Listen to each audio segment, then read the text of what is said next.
sur la lettre. Toutes les questions étaient sur cette lettre. Et quelques jours après, il est envoyé en détention préventive. Hassan, on t'a pas encore entendu. Est-ce que tu as connu Farhad? Oui, moi je voudrais parler essentiellement de Kemal Din Fakhar ce soir. Parce que le Kemal Din Fakhar, c'est la crise algérienne. Le Mzab, c'est la crise du Mzab, mais c'est aussi l'une des crises, l'expression de la crise la plus profonde de cette société, de l'État et de l'Algérie de manière générale. Moi, je pense que le fond du problème est avant tout politique à Ghardaya. Mais sur lequel après s'est greffé d'autres problèmes sociaux, culturels, le foncier, et puis on a à intervalles réguliers il y a des explosions de violence avec comme carburant on mobilise la question je dirais pas ethnique mais pour des raisons de différence de rites religieux il y a les ibadites, les mozabites, il y a en face ce qu'on appelle les Shahamba et l'organisation de la vie à Ghardaya. Il faut visiter Ghardaya tel que c'est conçu l'organisation là-bas, sociologique, démographique.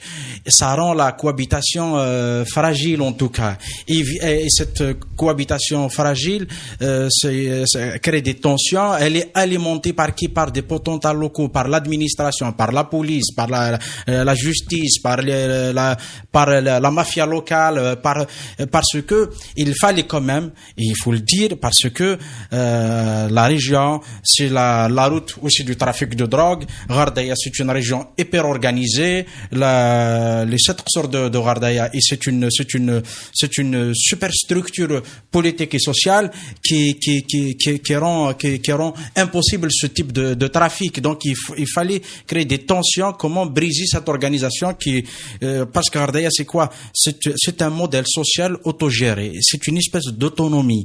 Il faut remonter un peu dans l'histoire. Moi, j'ai beaucoup travaillé sur ça en 2013, 2014, 2015. J'ai été chercher dans les archives. J'ai lu des reportages de Révolution africaine.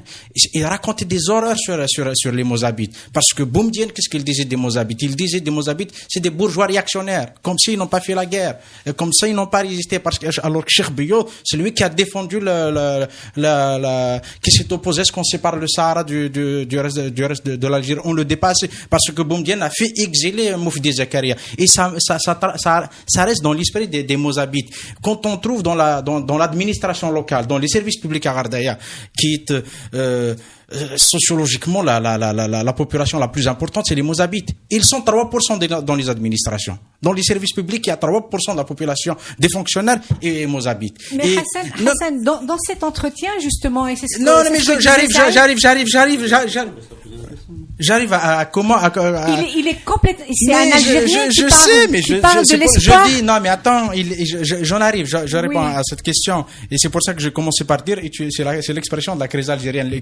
Kemal Din Fakhar est un cas algérien, est un cas de la crise algérienne. Et Kemal Din Fakhar, c'est qui? Il fait ses études à Stif parce que son père était commerçant là-bas. Il finit sa scolarité, il sort avec un diplôme de médecin, et il revient, il s'installe à Ghardaya, et il travaille. Il est médecin. Il est médecin, et petit à petit, il travaille à l'hôpital de Ghardaya. Il s'est impliqué dans la vie associative et sociale, et puis petit à petit, il prend conscience d'un certain nombre de choses qui n'allaient pas. Parce que il découvre que les notabilités ne sont pas l'émanation de la volonté de la population de là-bas. On les impose comme on les a imposés ailleurs, mais sous d'autres formes dans d'autres régions du pays. Et Kemal Din Fakhar, 97, il fait une liste politique, candidat aux élections locales. Une liste indépendante. Et c'est le RND qui gagne à coup de fraude massive la PC. Et Kemal, ça l'a enragé. Kemal et des camarades à lui. Et qu'est-ce qu'il fait? Une année après, il rejoint le FFS. Avec d'autres camarades à lui, Hamoum Sbah, Mohamed Jelmami, ils sont brillantissimes. C'est des gens, Ghardaya, moi, ce que je dis, il faut mouzabiser l'Algérie, parce que c'est un modèle d'organisation efficace. Et c'est une région qui sacralise la science, le savoir. C'est extraordinaire. Ils font de la politique. Et ça commence à poser problème pour les barons locaux, mais aussi au sommet. Comment se fait-il que les Mozabites commencent à faire de la politique? Et quand ils font de la politique, ils font chez le parti de l'opposition. Ça pose problème.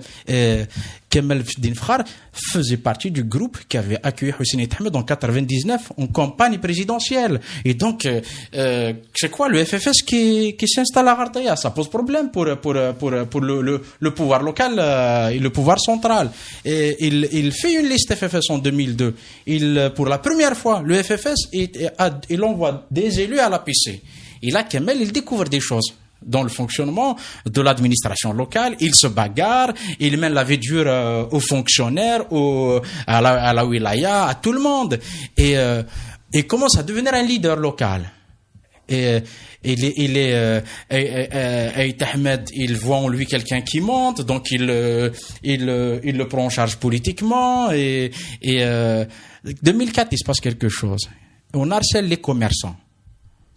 On envoie ce qu'on appelle des brigades de répression de la fraude et tout, mais c'est un harcèlement des commerçants. Il fallait briser aussi des commerçants là-bas. Et Kemal Fdin Fkhar, ils organisent la grève, on les arrête. On arrête Tahamou Msbah, Mohamed Jelmami. Kemal Fdin Fkhar se fait arrêter de manière hollywoodienne en 2004 à Ain Benyan. Il vient assister au meeting le 1er novembre. Meeting d'Aït Ahmed, de Mahri, de Hamrouch.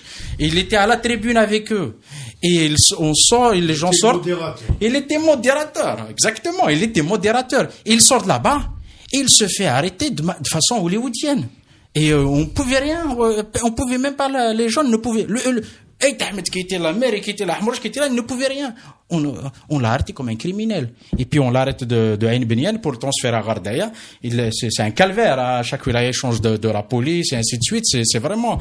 Et c'est vrai que son affaire a fait le tour du monde. Aït Ahmed a médiatisé, il a sensibilisé même les instances internationales. Mais Kemal Fdin Fkhar fait un tour à la prison. Il passe 6 mois en tout. Un groupe de militants. Et Kemal Fdin Fkhar, militant politique, il voit les conditions carcérales. Et quand il sort de prison, il commence à s'intéresser à la question des détenus, à la question des droits de l'homme.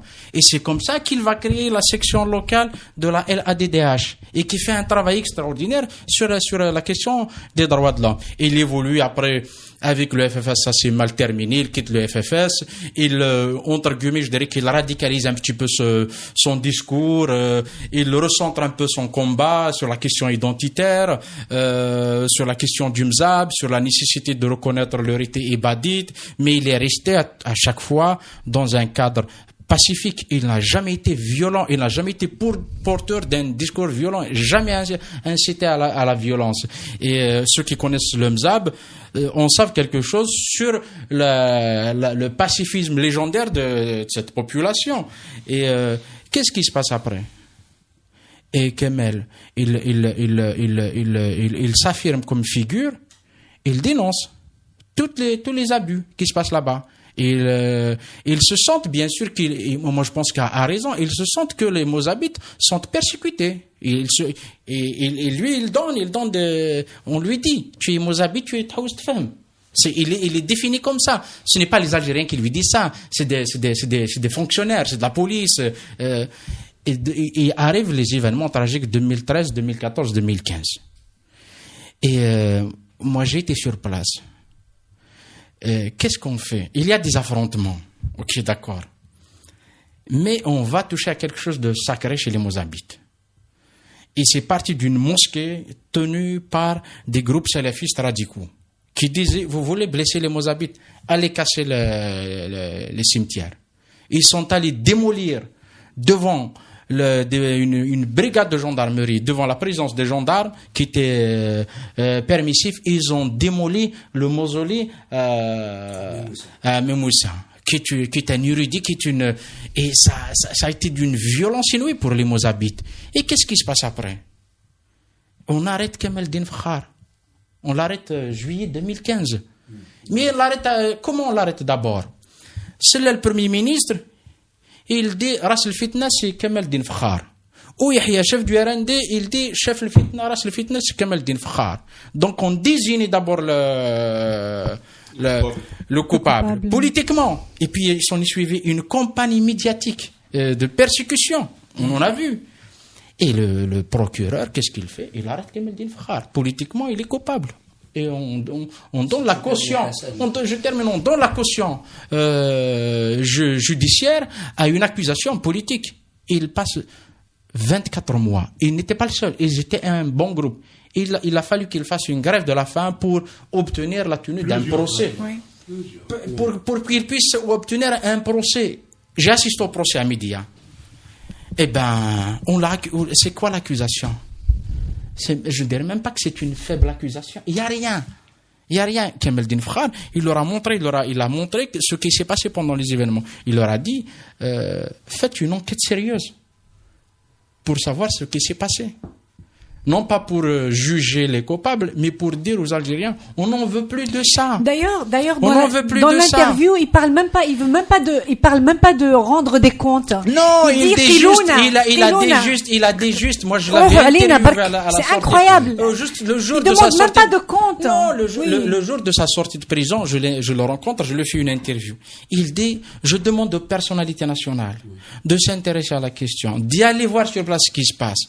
Non pas pour juger, non pas pour condamner, pour éviter ce que ça ne se reproduit plus. Oui. Et Kamel, il compte quelqu'un qui passe quand même, en plus des périodes d'incarcération, il subit un harcèlement judiciaire, un harcèlement policier, il est intimidé, il est surveillé, on l'empêche de travailler, et ses amis sont persécutés, ils sont arrêtés, ils sont envoyés en prison. Donc c'est tout ça qui fait qu'aujourd'hui, Kamel arrive 2019. Oui. Et il finit de manière tragique.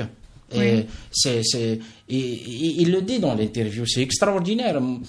Kamel, dans un moment de colère, il peut avoir des positions qui dérangent, qui divisent, mais il dit, nous voulons vivre dans une société tolérante, démocratique, on respecte les droits de l'homme, nous sommes une société plurielle, elle est merveilleuse comme ça. Il le confirme avec ce qui se passe depuis le 22 février. Oui. Il le confirme, il retrouve cette joie. Mais il fallait briser Kamel Din Fakhar.